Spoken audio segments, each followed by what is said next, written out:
Hello students, हम लोग chapter पढ़े हैं रैखिक प्रोग्रामिंग यानी कि लीनियर प्रोग्रामिंग। और आज की क्लास में हम लोग आलेख द्वारा कुछ रैखिक प्रोग्रामिंग समस्याओं को हल करना सीखेंगे। तो चलिए, मैंने यहाँ पे क्वेश्चन नंबर 1 दे दिया है। आलेख द्वारा निम्न रैखिक प्रोग्रामिंग समस्या को हल कीजिए। यहाँ पर देखिए, यहाँ पे कह रहा है निम्न विरोधों के अंतर्गत, यहाँ पे देखिए निम्न विरोधों के अंतर्गत z = 4x + y का अधिकतम मान ज्ञात कीजिए। तो ये आपका उद्देश्य फलन दिया गया है और ये आपके विरोध दिए गए हैं। तो पहले हम लोग इनका आलेख खींचेंगे। ध्यान है, पहले हम लोग क्लास 11th में भी पहले ये खींच चुके हैं। इस तरह के जब विरोध दिए होते हैं तो उनका हम लोग आलेख खींचना ऑलरेडी 11th में भी पढ़ चुके हैं और पिछले वीडियोज में भी मैं आपको बता चुका हूँ। अब उसके बाद क्या करना होता है आगे हम लोग देखेंगे। सबसे पहले तो हमें इनका आलेख खींचना होगा। तो हम लोग क्या करेंगे, यहाँ लिखेंगे दिए गए रैखिक असमीकाओं को रैखिक समीकरणों में बदलने पर तो हो जाएगा x + y = 50 और दूसरा हो जाएगा 3x + y = 90। ये x > 0 और = 0 एंड y > ≥ 0 के लिए हम लोग पहले से जानते हैं कि इन दोनों का मतलब ये है कि ये ऋणोत्तर विरोध है। और इसका मतलब है कि जो हल क्षेत्र होगा, जो फेसिबल रीजन होगा, वह क्या हो जाएगा, वह प्रथम पाद में ही लाई करेगा। क्योंकि x = 0 y अक्ष होता है और y = 0 x अक्ष होता है। वो खुद x अक्ष और y अक्ष इनके समीकरण हो जाएंगे और उनसे > = 0 कह रहा है, इसलिए प्रथम पाद में ही आपका हल क्षेत्र होगा। इन दोनों का मतलब बस यही ध्यान रखेंगे। इसका हम लोग यहाँ पर दो सॉल्यूशन निकाल लेते हैं, तभी ना इसका आलेख बना पाएंगे इन समीकरणों का। चलिए, तो हम लोग इसके लिए यहाँ पर चार्ट बना लेते हैं। ठीक है, ध्यान से देखिएगा। हम लोग यहाँ पर एक दोनों के लिए अलग अलग चार्ट बना लेते हैं। x y, x का मान अगर 0 रखा जाता है तो y का मान क्या आ जाएगा, 50। y का मान 0 रखने पे x का 50। x y, x का मान 0 रखते हैं तो y आ जाएगा 90 और y का मान यहाँ 0 रखते हैं तो x आ जाएगा आपका कितना, 30। ठीक है, चलिए अब हम लोग इसके लिए इसका आलेख खींचते हैं। चलिए, ये हमने यहाँ पर ग्राफ ले लिया है। यहाँ ले लेते हैं हम लोग x एक्सिस, ठीक है, और इस पर ले लेते हैं यहाँ पर y एक्सिस। चलिए ध्यान से देखिएगा, x एक्सिस और y एक्सिस हमने यहाँ पर ले लिया है। ठीक है, ध्यान से देखिए, यहाँ लिख देंगे x, इधर आपका x डैश, ऊपर y और नीचे यहाँ ले लेते हैं y डैश। यहाँ देखिए 10 20 लिखने की जरूरत ऐसे है नहीं, 30 40 50 60 70 80 90 100 10 20 30 40 50 60 70 80 90 और ये रहा आपका 100। पहले वाले के लिए देखते हैं, फर्स्ट वाले के लिए। x का 0 y का 50, 0 50, x का 50 y का 0, 50 0। तो इन दोनों से होकर जाने वाली अगर हम लोग यहाँ पर रेखा की बात करें तो वो इस तरह से जाएगी। ठीक है, तो यह रेखा डॉटेड होगी कि डार्क, तो यहाँ देख लीजिए दोनों जगह यहाँ पे << है, इसलिए ये रेखाएं डार्क ही होंगी, यहाँ भी पहले वाले के लिए भी और दूसरे वाले के लिए भी। इसका समीकरण क्या है, x + y > 50। चलिए दूसरे वाले के लिए चलते हैं। यहाँ पर x का 0 y का 90, x का 0 y का 90, फिर उसके बाद है x का 30 y का 0, 30 और 0। तो इन दोनों से होकर जाने वाले लाइन की बात करें तो वह कुछ इस तरह से हम लोग यहाँ खींच सकते हैं। ठीक है, इस तरह से हम लोग खींच सकते हैं। तो इसका समीकरण क्या है, 3x plus y is less than equal to 90। ठीक है, 3x plus y is less than equal to 90। चलिए अब हम लोग, आप देखो इन दोनों बिंदुओं का ये प्रतिच्छेद बिंदु एक होगा, इस बिंदु का निर्देशांक क्या हो जाएगा, इसके निर्देशांक की बात करें तो क्या होगा, ध्यान से देखिए। आपको करना क्या है, इसको और इसको सॉल्व कर दोगे। ठीक है, ऐसे तो मुझे यहाँ पे दिख रहा है कि 20 और 30 होगा, है ना। अगर नहीं समझ में आए तो इस और इस दोनों रैखिक समीकरण को हल कर देंगे, हमें मिल जाएगा। ऐसे हमें आएगा x का 20 और y का 30। ऐसे प्रतिच्छेद बिंदु से, यहाँ से ग्राफ से हमें दिख रहा है 20 और 30 पे प्रतिच्छेद कर रहा है।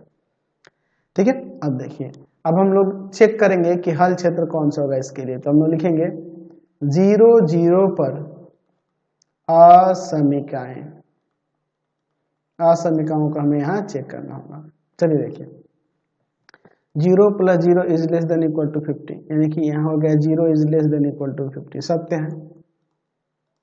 अच्छा, दूसरा हम लिखेंगे 3 इंटू में 0 plus 0 is less than equal to 90, यानी कि यहाँ हो जाएगा आपका 0 is less than equal to 90, ये भी आपका सत्य है। तो सत्य है, इसका मतलब कि मूल बिंदु की तरफ ही ये इन दोनों का हल क्षेत्र होगा। तो हल क्षेत्र आपका यही ना हो जाएगा, क्योंकि हमें x इज ग्रेटर देन 0 और इक्वल टू 0 और y is greater than equal to 0, ये भी आपका ऋणोत्तर विरोध दिया हुआ है। तो यही आपका हल क्षेत्र हो जाएगा। हल क्षेत्र यह हो गया, तो यहाँ पर लिख सकते हैं O, इसका निर्देशांक होगा 0 0। यहाँ हम लोग दे सकते हैं A, इसका निर्देशांक है 30 0, इसको B, इसको यहाँ C देते हैं 0 50 इसका। तो हम लिख सकते हैं यहाँ पे लिख सकते हैं कि हल क्षेत्र एक चतुर्भुज या बहुभुज भी लिख सकते हैं, चतुर्भुज है, चतुर्भुज है। देख रहे हैं ना, ये कैसा बना हुआ है हल क्षेत्र, यह आपका बाउंडेड रीजन है। ठीक है, जिसके कोणीय बिंदु O 0 0, A 30 0, B 20 30 तथा C 0 50 है। तो चलिए अब हम लोग इसका यहाँ पर मैक्सिमम वैल्यू जो निकालता है उसके लिए यहाँ पर एक चार्ट बना लेते हैं। ठीक है, यहाँ पर हम लोग एक चार्ट ले लेते हैं। ठीक है, जिनमें कोणीय बिंदु और जो आपके पास ऑब्जेक्टिव फंक्शन दिया है उसको लेकर उसमें रखकर हम लोग यहाँ पे मैक्सिमम मान निकालेंगे। मैक्सिमम निकालना हो या न्यूनतम भी निकालना होगा तो यही विधि हम लोग अपनाते हैं। चलिए ध्यान से देखिए, यहाँ पर हम लोग ले लेते हैं, यहाँ पर ऊपर लिख देते हैं कोणीय बिंदु, और यहाँ जो z इक्वल टू में दिया हुआ है क्या है, 4x प्लस वाई है ना जी, 4x प्लस वाई। ठीक है, चलिए 4x प्लस वाई, हमें क्या निकालना है, मैक्सिमम निकालना है। चाहते तो हम लोग एक और यहाँ पर कॉलम बढ़ा सकते थे, उससे कोई दिक्कत नहीं था। चलिए O 0 0, A 30 0, B 20 30 और यहाँ C 0 50। इसमें रखेंगे x 0 y 0 तो 0 आ जाएगा, x का 30 और y का 0 तो यहाँ आ जाएगा 4 3 12, 120 आ जाएगा। इसको उसमें रखेंगे तो 4 दूना 8, देख लीजिए 4 इंटू में 20 और प्लस में 30, यहाँ देख लीजिए कितना हो जाएगा, 4 दूना 8, ठीक है 80 और आपका 30 110, इसको रखते हैं तो यहाँ आ जाएगा 50, है ना। तो अधिकतम किस पे हो रहा है, यहाँ पे ना मैक्सिमम हो रहा है, मैक्सिमम मान आ रहा है 120 किस पर, तो कोणीय बिंदु 30,0 पर। समझ गए, कोई दिक्कत नहीं है। चलिए ये तो रहा जब बाउंडेड रीजन हो जाएगा तब, और जब अनबाउंडेड होगा तब क्या करेंगे, इसको देखते हैं। चलिए क्वेश्चन नंबर 2 देखिए क्या कह रहा है, आलेखीय विधि द्वारा उद्देश्य फलन यहाँ दिया हुआ है का न्यूनतम मान निम्नलिखित विरोधों के अंतर्गत ज्ञात कीजिए। चलिए हम लोग क्या लिखेंगे, सबसे पहले लिखेंगे दिए गए रैखिक असमीकाओं को रैखिक समीकरणों में बदलने पर क्या हो जाएगा? 2x minus y equal to -5, 3x plus y equal to में 3 और 2x minus 3y equal to में 12। अब इसके लिए हम लोग यहाँ पर चार्ट बना लेते हैं, तीनों के लिए बनाएंगे, ठीक है। और इसके हम लोग दो सॉल्यूशन यहाँ पर निकालेंगे। चलिए अब ले लेते हैं यहाँ x और यहाँ y। x का मान यहाँ पर जब 0 रखेंगे तो y क्या 5 आ जाएगा प्लस का, x का मान 0 रखने पे y क्या 5, और y का 0 रखेंगे तो x का आ जाएगा माइनस का 2.5, ठीक है, माइनस का 2.5। x y यहाँ भी लेते हैं, x का 0 रखने पे y का 3 और y का 0 रखने पे x का 1, x y। x का 0 रखेंगे तो y का यहाँ पर कितना आ जाएगा माइनस का 4, ठीक है, और y हम लोग यहाँ 0 रख देंगे तो x का आ जाएगा यहाँ पे 6। अब हम लोग इसका आलेख यहाँ पर खींचते हैं, ठीक है। चलिए आलेख देखते हैं। चलिए ध्यान से देखिएगा, हम लोग यहाँ पर ले लेते हैं x अक्ष और इस पर यहाँ मोटे वाले लकीर पे यहाँ ले लेते हैं y अक्ष, दिखा देते हैं x, इधर आपका x डैश, y और नीचे यहाँ ले लेते हैं y डैश। देख लीजिए 1 2 3 4 5 6 काफी है, 1 2 3 4 5 6 काफी है, -1 -2 -3 -4 -5 माइनस में काफी है, -1 -2 -3 -4। चलिए रहने देते हैं। चलिए अब देखिए x का 0 y का है यहाँ पर 5, x का 0 y का 5, ठीक है। फिर x का -2.5 और y का 0, -2.5 और 0। तो इन दोनों से होकर जाने वाली अगर हम लोग यहाँ पर रेखा की बात करें तो ये कुछ इस तरह से हो जाएगी, इस तरह की रेखा होगी ना जी कुछ, ठीक है। सॉरी, हम लोग इस तरह से इस रेखा को ले सकते हैं। चलिए ध्यान से देखिए, डार्क ही रेखा होगी क्योंकि यहाँ देख लीजिए ऊपर असमीका में यहाँ लेस देन और ग्रेटर देन ये इक्वल टू भी है साथ में, ठीक है। इसका समीकरण क्या है? तो इसका समीकरण है 2x minus y is greater than equal to -5, 2x minus y is greater than equal to -5। चलिए अगला देखते हैं, x का 0 है, y का 3 है, ठीक है। अच्छा, x का 1 y का 0,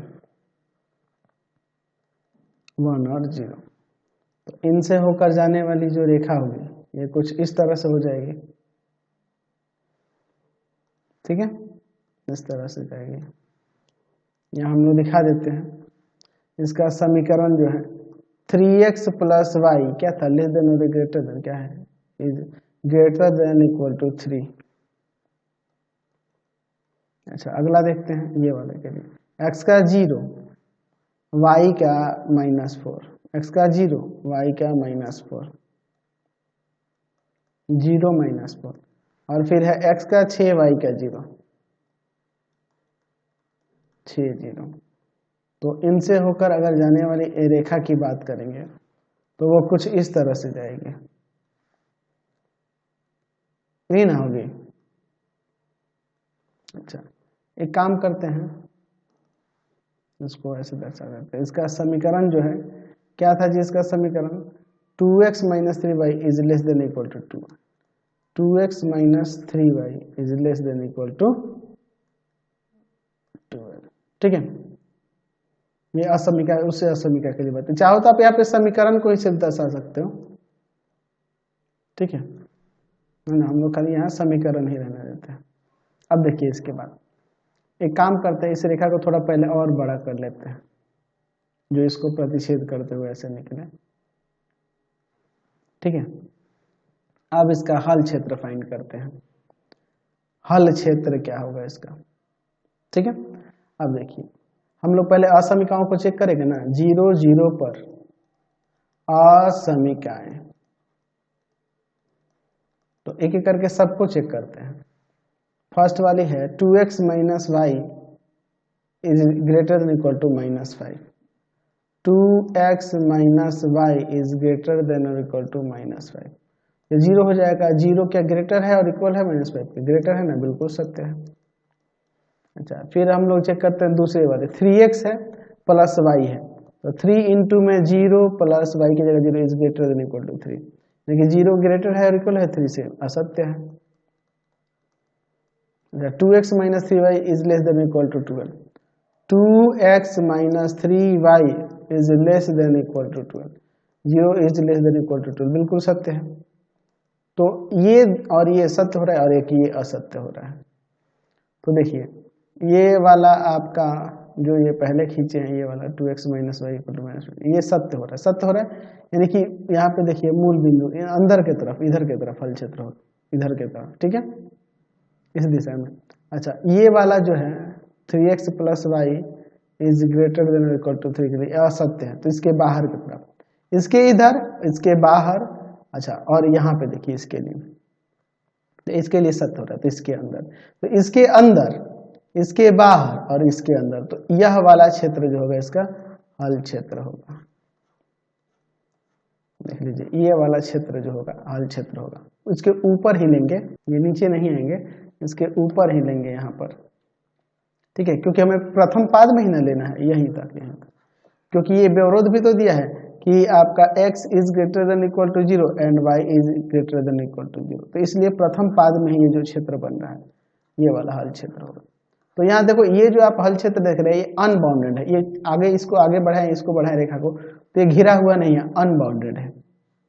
और इसका कोणीय बिंदु यहाँ पर देखो, कोणीय बिंदु यह है, यहाँ है, यहाँ है और यहाँ है, इसको A देते हैं, इसको B देते हैं, जिसका निर्देशांक हो जाएगा 1 0, यहाँ C दे देते हैं 0 3, यहाँ D दे देते हैं।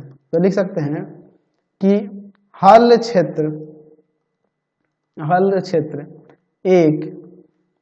एक बहुभुज नहीं है, बहुभुज नहीं है, तथा इसके कोणीय बिंदु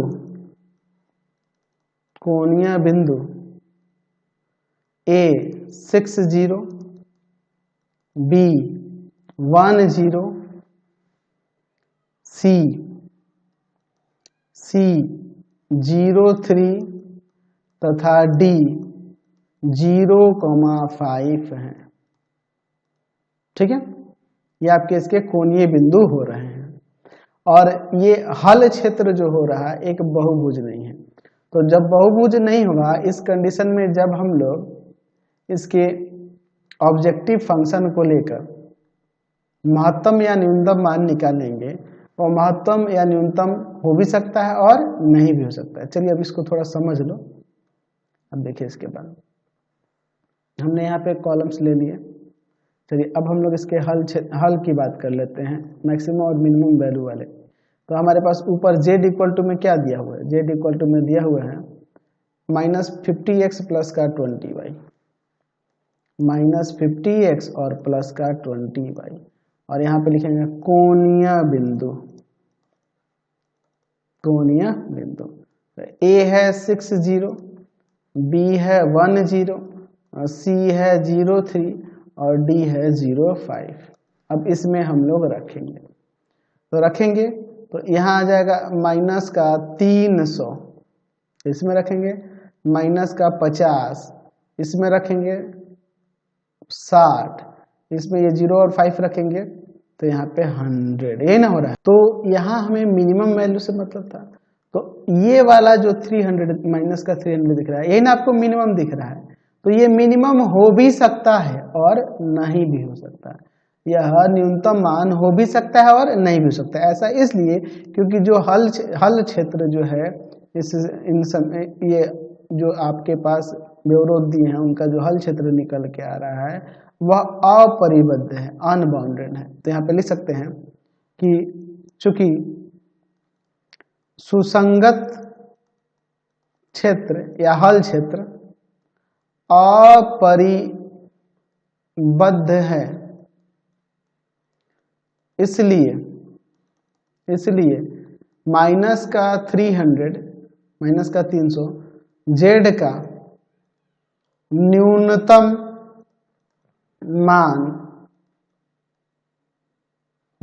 मान हो भी सकता है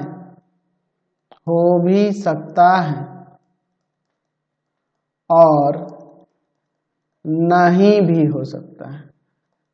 ठीक है, अब ये न्यूनतम मान होगा या नहीं होगा, इसकी जांच कैसे करेंगे?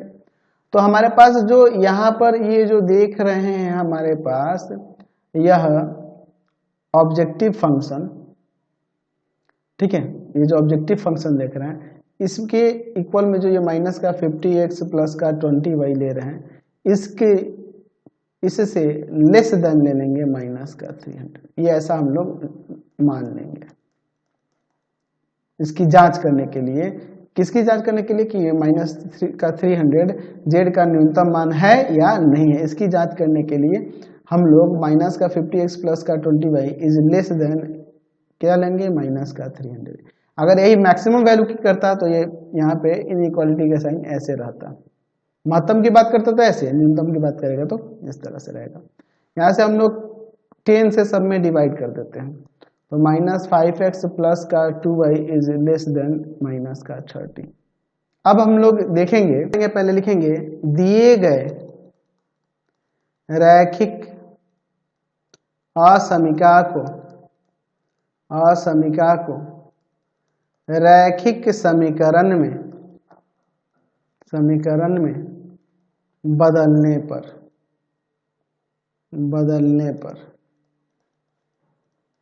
क्या हो जाएगा, माइनस का 5x प्लस का 2y इक्वल टू में माइनस का 30।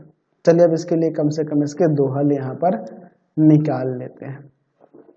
ठीक है, इसके बाद देखिए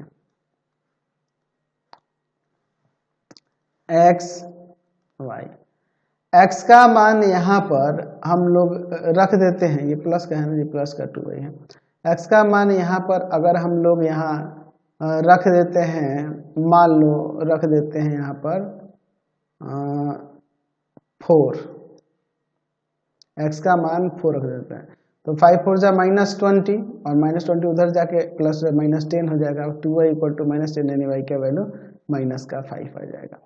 अच्छा, y अगर हम लोग यहाँ पर 0 रख दें तो x का वैल्यू यहाँ पर 6 आ जाएगा, तो 4 -5 और 6 0, x का 4 y का -5, x का 4 किधर है, ये रहा, और y का -5 इधर हो जाएगा इसके नीचे।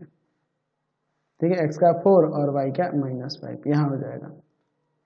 ठीक है, अच्छा दूसरा यहाँ पे क्या था, x का 6 y का 0, x का 6 y का 0, देख लो x का 6 y का 0। तो अगर हम लोग यहाँ से इन दोनों से अगर हम रेखा खींचते हैं, यह रेखा डॉटेड होगी क्योंकि सिर्फ लेस देन का सिंबल था, उसमें इक्वल का नहीं था, समझ रहे ना। तो हम लोग इसको ऐसे इसको डॉटेड कर देंगे, ध्यान रखना, इसको हम लोग डॉटेड रखेंगे। तो इसका आलेख खींचने के बाद हम लोग यह देखेंगे कि यह रेखा इस हल क्षेत्र में स्थित किसी भी बिंदु से जा रही है कि नहीं, यानी कि हम लोग ये देखेंगे कि इसमें उभयनिष्ठ बिंदु मिल रहा है कि नहीं, हल क्षेत्र का उभयनिष्ठ बिंदु से ये जा रही है कि नहीं। तो जा रही है, देख रहे हैं, इसी से ना होकर जा रही है। तो जब इससे होकर जाएगी तो ध्यान रखना होगा आपको कि अगर हल क्षेत्र से होकर यह रेखा गुजरेगी तो उसका न्यूनतम मान माइनस का 300 नहीं होगा, और अगर नहीं गुजरती हल क्षेत्र से होकर तो उसका न्यूनतम मान माइनस का 300 हो जाता है। तो ये गुजर रही है, अगर यह रेखा इधर से ना गुजर के, इसके हल क्षेत्र से ना गुजर के इधर से चली जाती, इधर से आ जाती, इधर कहीं से भी जाती, ठीक है, जो हमने ये रेखा खींचा है कहाँ से लिया है, हमने यह रेखा लिया हुआ है जो यहाँ आपके पास ऑब्जेक्टिव फंक्शन दिया है उससे बनाया है। ठीक है, तो इससे जो प्राप्त रेखा हो रही है, अगर यह हल क्षेत्र से होकर जाती है तो ये माइनस का 300 इसका मिनिमम मान नहीं होगा। अगर नहीं जाती है तो मिनिमम मान होगा। तो हम लिख सकते हैं यहाँ पर कि यहाँ पे लिख सकते हैं कि रेखा हल क्षेत्र से होकर जा रही है, इसलिए z का न्यूनतम मान माइनस का 300 नहीं होगा। समझ गए? तो इसी तरह से हम लोग इसमें क्वेश्चन को सॉल्व करने वाले हैं। हम इस वीडियो को यहीं पे एंड करते हैं। नेक्स्ट वीडियो में आगे क्वेश्चन देखेंगे। आपको हमारे 3 चैनलों को सब्सक्राइब करना होगा। पहला है पाथ फाइंडर क्लासेस छपरा, दूसरा है आपके पास भारती भवन रविकांत सर, और तीसरा चैनल है रविकांत सर के नाम से। तीनों को सब्सक्राइब कर लेंगे और इससे रिलेटेड वीडियो के लिए सीधे डिस्क्रिप्शन में जाएंगे और इससे रिलेटेड नोट्स के लिए गूगल पे जाकर सर्च करेंगे www.ravikantsir.in और यहाँ जाकर आप सभी क्लासेस के नोट्स और उनके PDF को डाउनलोड कर सकते हैं, पढ़ सकते हैं। इंस्टाग्राम और फेसबुक पे जाके पाथ फाइंडर क्लासेस छपरा को लाइक एंड फॉलो करना नहीं भूलेंगे। Thanks for watching the video.